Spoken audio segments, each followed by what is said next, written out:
The prices keep getting worse and worse. Last year, I would have been able to build this kind of gaming PC for just $600, but now I'm struggling to do it for $800. This is pretty much the result of the inflation mixed with economic crisis. On top of that, the prices of groceries and other important stuff have risen as well, which doesn't really help my case at all.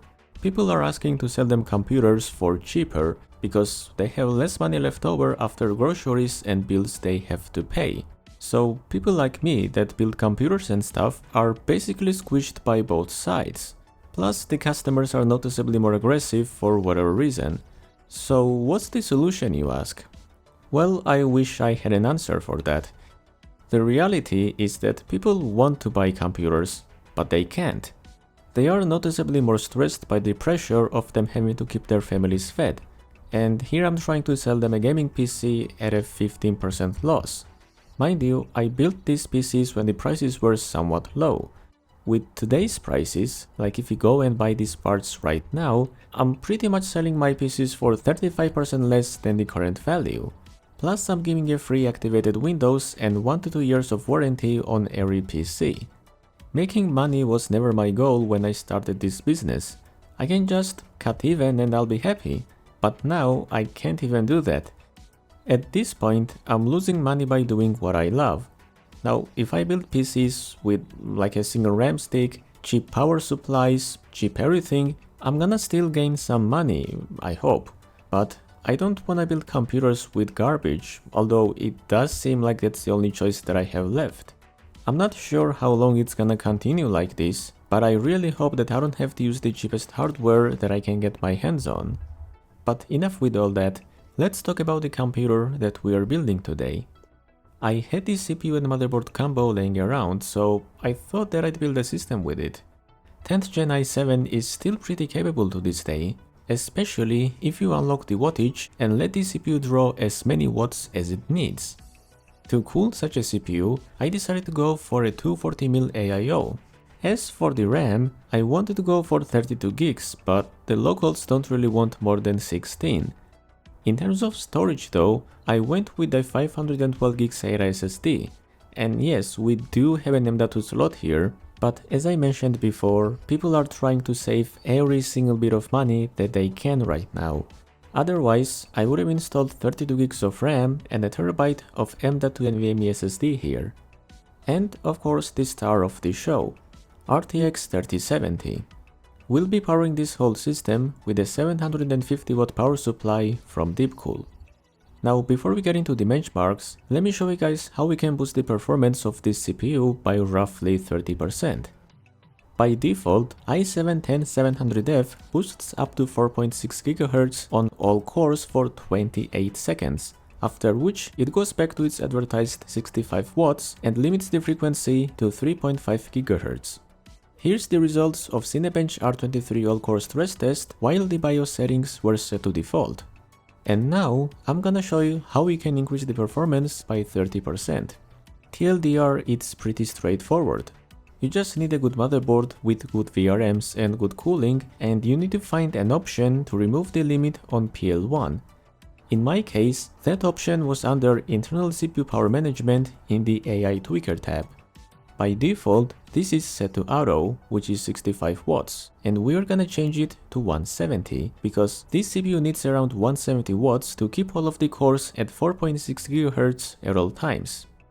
Now, before you attempt to do this yourself, please keep in mind that simple motherboards like any of the H series ones won't be able to do this. You need something like a good B series one or any of the Z series motherboards to do this.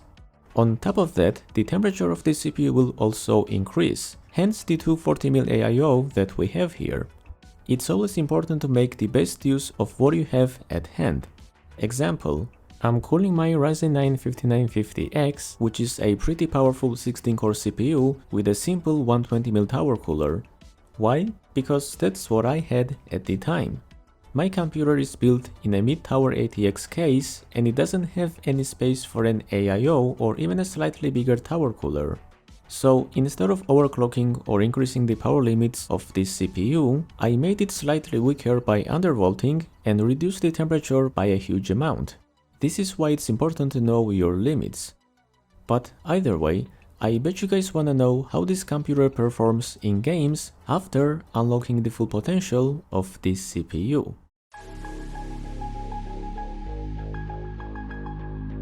As always, let's begin with CS2. In this game, we're gonna go with medium settings at native 1080p resolution. Now, when this CPU was running on its default settings, we were getting around 250 FPS. But once we removed the power limitation from this CPU, we started getting around 270 FPS on average. Nothing too impressive, but 20 FPS is still something. Obviously, in games where the GPU is the limiting factor, we can't really gain much by improving this CPU.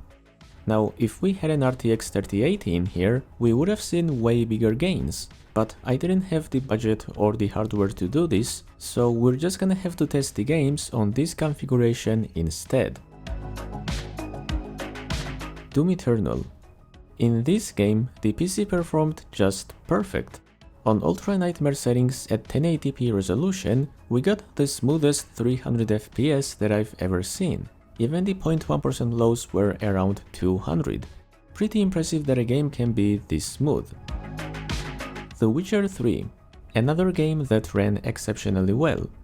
Now, in this game there is an option called Screen Space Reflections, which is basically like ray tracing. It makes reflections more reflective, which is by the way really difficult to notice, but it does make you lose like half of your FPS almost. So I always try to keep this setting on low most of the times.